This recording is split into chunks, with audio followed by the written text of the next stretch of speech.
সেইখিনি কথা আমাৰ চিন্তা চৰ্চা হৈ আছে। আমাৰ শ্ৰদ্ধাৰ মাননীয় যোৰহাট লোকসভা সমষ্টিৰ সাংসদ গৌৰৱ গগৈ ডাঙৰীয়াই অহা 28 তাৰিখে আমাৰ গৌৰীসাগৰ ব্লকতেই আমাৰ নিৰ্বাচনী প্ৰচাৰ চলাবৰ বাবে আহিব।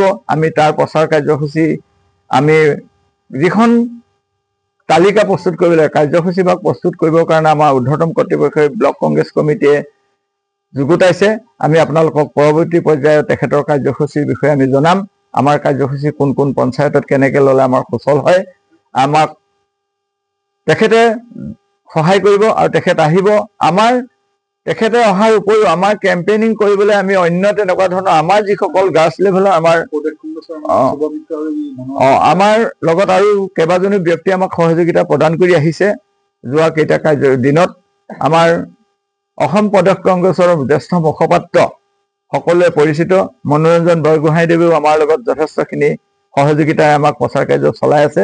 আপোনালোকে যোৱা পৰহি দেখিছে বা আমাৰ যোৱা বছৰ শিৱসাগৰ সমষ্টিৰ পৰা কংগ্ৰেছ দলৰ প্ৰাৰ্থিত্ব আগবঢ়োৱা আমাৰ যুৱ নেতা আমাৰ সকলোৱে পৰিচিত শুভমত্ৰ গগৈদেৱেও আমাৰ লগত আজি এই যোৱা কেইদিন আমাক সহযোগিতা আগবঢ়াই আহিছে আৰু বহুত আছে ব্যক্তি আমাৰ তেখেতসকলো আহিব।